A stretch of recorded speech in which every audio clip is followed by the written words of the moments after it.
I stood in front of the fitting room mirror, staring at a version of myself I barely recognized. At 67, I had spent decades wearing practical slacks and loose blouses, clothes made for comfort, not for compliments. But today was different. Today I wore a navy blue dress with a delicate satin trim and a vintage brooch pinned just below my collarbone. It cost more than I usually spend on clothes in 6 months. "It suits you very well, Mrs. Prescott," the young saleswoman said warmly, adjusting a fold on my sleeve. "The color brings out your eyes." I nodded quietly, unsure how to accept a compliment that felt so foreign. But I wanted to believe her. I needed to. In just 2 weeks, my only son Colin would be marrying his fiancée, Aubrey Monroe.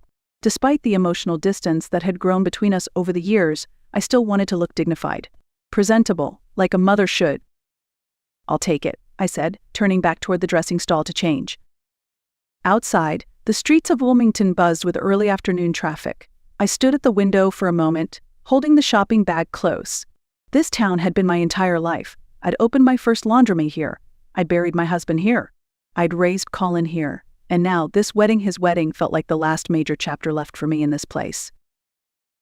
Back in the parking lot, I climbed into my old Toyota and glanced at the time. 2 o'clock. I had one more appointment before the day ended. At 3, I was scheduled to meet with the wedding agency, the same agency organizing a ceremony Colin and Aubrey believed was being paid for by someone else. I started the engine and drove off, unaware that everything I believed about that day was about to change. The office of Evermore Weddings sat on the edge of Wilmington's business district, a sleek space filled with glossy white walls, floral samples, and framed photos of smiling couples. I was greeted by Tessa Raymond, a polite young woman in a cream blazer who looked barely older than my granddaughter.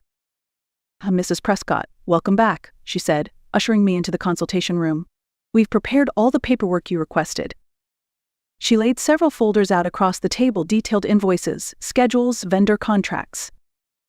"Are you still sure you want to remain anonymous in the billing records?" she asked delicately. "Yes," I replied firmly. "Colin and Aubrey must not know. Let them continue thinking the Monroe family paid for everything." Tessa's expression flickered surprise, maybe confusion. Most families were eager to showcase their generosity. Few chose to hide it. "My son has complicated feelings about me," I explained, though I didn't owe her that. "If he knew I paid for this wedding, he'd say I was trying to control things. Or worse, that I was trying to buy my way back into his life."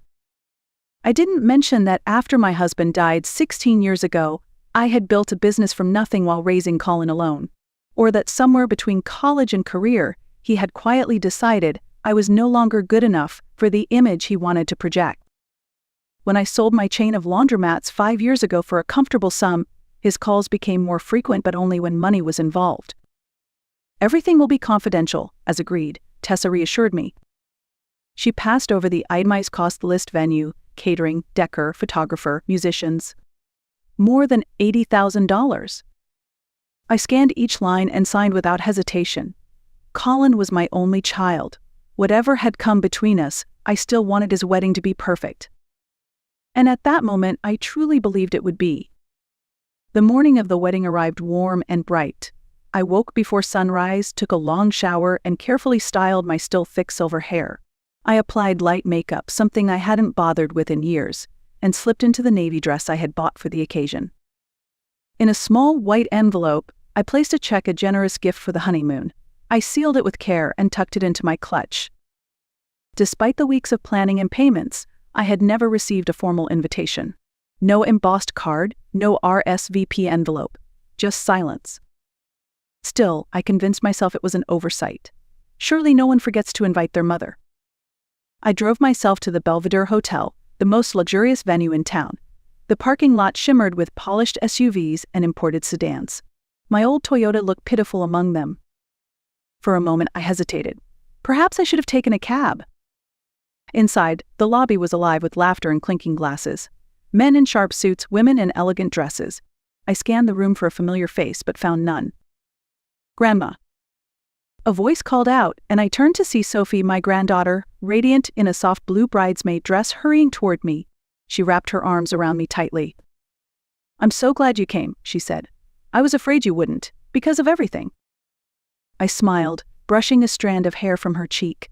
"I wouldn't miss your father's wedding, sweetheart." And I meant it. At least, I did then. Before Sophie could introduce me to the others, I saw Colin approaching. He walked briskly, shoulders stiff, jaw tight. At 42, he still carried himself like the star athlete he once was, trim, composed, every gesture calculated. But his eyes, a shade darker than mine, were clouded with something I couldn't quite name. Irritation? Panic? "Mom," he said flatly, stopping in front of me. Not a smile, not a hug. Just, "What are you doing here?" I blinked, thrown off. "What do you mean?" "I came to your wedding." Colin glanced around as if worried someone might overhear. Then he gently took me by the elbow and steered me toward a quieter corner of the lobby.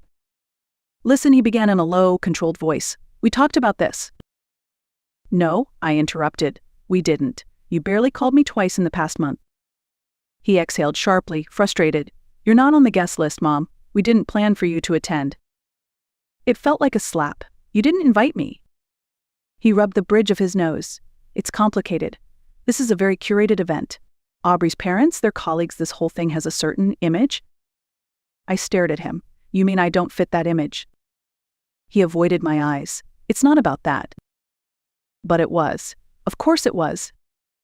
You didn't want your guests to see your mother, the woman who raised you alone, who built a business from nothing, who paid for this entire wedding because she's not part of your elite world. His jaw clenched. "Don't start." "I'm not starting anything, Colin," I said, voice steady.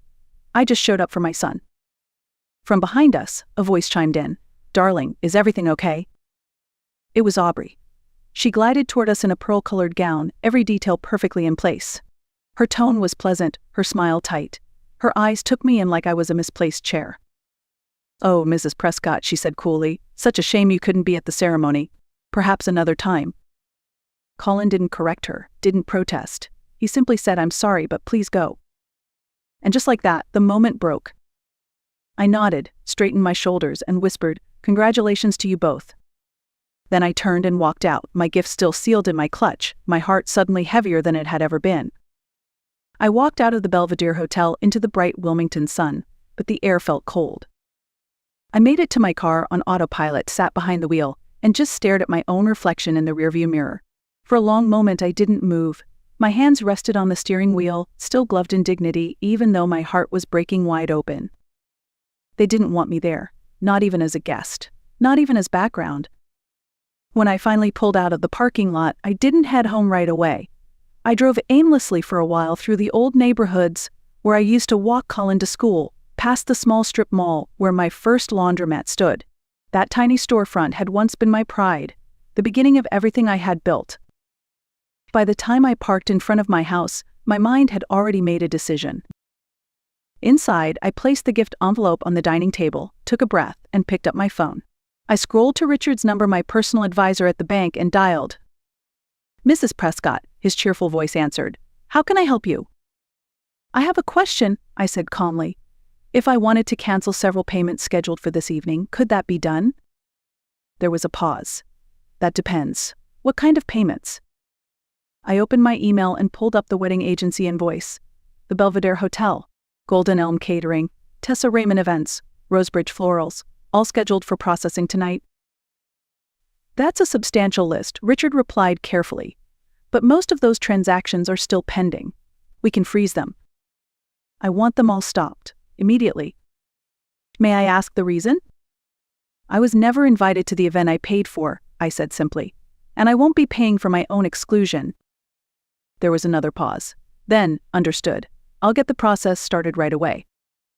"One more thing," I added. "I'd like to open a trust account for my granddaughter, Sophie Prescott. The funds that were meant for the wedding, I want them to go toward her education." "That can be arranged," he said. "We'll begin the paperwork this afternoon." As I hung up the phone, a strange calm settled over me. For the first time in a long time, I had done something for myself, not out of spite, but out of clarity. I would no longer fund my own erasure. Back at the Belvedere, the mood had shifted. Inside the grand ballroom, with its towering crystal chandeliers and tables dressed in white linen, the early excitement had started to sour. The catering staff stood in clusters, whispering with furrowed brows. The florists, still dressed in their branded polos, began removing arrangements from the stage. Sophie stood near the terrace doors, nervously twisting the bracelet on her wrist. She watched her father Colin engaged in an increasingly heated conversation with the hotel manager, a portly man in a tailored gray suit.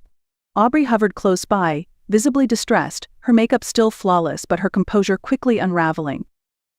There must be some kind of mistake, Colin insisted. The payments were handled last week. Confirmed. I'm sorry, Mr. Prescott, the manager replied stiffly. We've just received word from our finance department. The main account has been frozen. Funds withdrawn. Aubrey's eyes widened. Frozen? What account?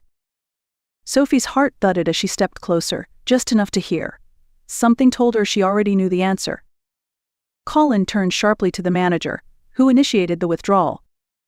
The sponsor of record, the manager replied, then glanced at his clipboard. Mrs. Lorraine Prescott. A stunned silence fell over the small group. That's impossible, Colin snapped. She didn't pay for this. It was Aubrey's family. A voice behind them cut in Aubrey's father, Douglas Monroe. Excuse me? We only covered the rehearsal dinner. You said you had the rest handled. Colin's mouth opened, then closed. He looked at Aubrey, whose jaw had gone rigid. Across the ballroom, guests began to murmur. Some checked their phones. Others looked toward the buffet tables, where servers were starting to remove covered trays. Sophie stepped outside onto the terrace and dialed her grandmother. Grandma? She said when Lorraine answered. It's happening. The whole thing is falling apart. Lorraine's voice was steady. Then they found out. You really canceled everything. I did, Lorraine said gently, and I don't regret it. Inside, the chaos was escalating, voices rising, Aubrey pacing, Colin on his phone again, face flushed. Sophie looked in through the glass, feeling a storm gathering and somehow relief beneath it. Maybe this was the only way truth would ever come to light. I woke to loud, angry pounding on my front door. It was just past 7 in the morning, and the sky was still streaked with pale gray. For a moment, I thought I was dreaming, but the banging came again faster, harder, more urgent. Mom, open up. I know you're in there. Colin. I rose from bed slowly, pulled my robe around me, and made my way to the door with a strange sense of calm. I wasn't scared. Not anymore. When I opened it, he stormed in without waiting for an invitation. His suit was rumpled, his tie undone. His hair stuck up in wild directions. He looked like he hadn't slept a minute. You ruined my wedding, he spat, jabbing a finger at me. You humiliated me in front of everyone. I closed the door behind him and walked past to the kitchen. Good morning, Colin. Would you like some coffee? Don't do that, he snapped. Don't act like nothing happened. I remember exactly what happened, I said, calmly filling the kettle. You told me I wasn't welcome, so I made sure my money wasn't, either. You planned this, he accused. You set it up to make me look bad. No, I replied, meeting his eyes. When I paid for that wedding 2 months ago, I had no idea you wouldn't invite me. What kind of mother would assume her own son would do such a thing? He opened his mouth, but no words came. Instead, he turned away, running a hand through his hair. You should have told me you were paying, he said finally. That's manipulative. Would you have accepted it if I had? I asked. That's not the point. It's exactly the point, Colin. You didn't want me there. Not as a mother, not as a benefactor. Just invisible. He slammed his hand on the table. Fix it. Call the bank. Tell them it was a mistake. Restore the payments. I sat down with my coffee. It's too late. The funds have been returned to my account, and most of it has already been moved. Moved where? To Sophie's education, I said simply. A trust fund. For her future. His face froze. You can't do that. I already did. And for once, I didn't flinch when he raised his voice. I had nothing left to lose and everything left to reclaim. Colin stared at me, stunned. You gave Sophie the money, he asked, his voice low but sharp. $80,000. 86, actually, I corrected softly. The honeymoon was included. He blinked. You had that kind of money just sitting around. I sold the laundromat chain 5 years ago, I said. For $2.3 million. He sank slowly into a chair, his posture deflating. It was like watching a balloon collapse. You never told me. You never asked. I thought you were just living off your pension. I gave a dry smile. That's what you chose to believe. It was easier than facing the fact that your mother might have built something of her own. He ran a hand down his face. I can't believe this. You could have told me. I didn't owe you an announcement. And let's be honest, Colin, you only came around when you wanted something. Like when you asked me to invest in that tech startup your friend pitched. $200,000, no details, no plan. That could have worked. Or it could have disappeared. I preferred a safer investment, like Sophie's future. He was quiet for a long time. Then, in a voice far too gentle to be genuine, he said, "Look, I know I messed up. I shouldn't have excluded you. I was under pressure. Aubrey's family had expectations. But we can still fix this." I raised an eyebrow. Fix what, exactly? We can redo the dinner. A second celebration. You'll be the guest of honor. We'll tell people it was all a misunderstanding. But I need that money. You have to wire it back. I took a long sip of coffee. No, Colin, that chapter is closed. His face twisted again. You're punishing me. I'm protecting myself, and I'm finally choosing to give where love is returned. You'll regret this, he muttered, rising from the chair. No, I said, looking him straight in the eye. What I regret is letting you treat me like a wallet instead of a mother. But that ends now. And in that moment, I knew there would be no fixing it. But for the first time, I also knew I didn't need to. A week later, I stood in the center of my now empty living room, the walls bare, the furniture sold or donated. The house that had held nearly 4 decades of memories was quiet, peaceful in a way I hadn't felt in years. I'd signed the sale papers that morning. The buyer offered above asking, eager to move in before summer. It felt like a sign. I didn't cry. Instead, I packed my last suitcase and loaded it into the back of my car. My next destination? Savannah, Georgia. A small one-story home with a front porch and garden, nestled in a quiet neighborhood not far from the coast. It wasn't just a change of scenery, it was a declaration. I was done waiting around for calls that never came, for visits that only happened when money was involved. I was done shrinking myself to fit into the background of someone else's life. In Savannah, I would be nobody's mother, nobody's source of silent funding or shame. I would just be Lorraine. I'd already signed up for watercolor classes at the community center, something I hadn't done since I was a girl. I joined a small book club, too. And next month, I planned to take my first cruise, something my late husband and I used to dream about, but never quite managed.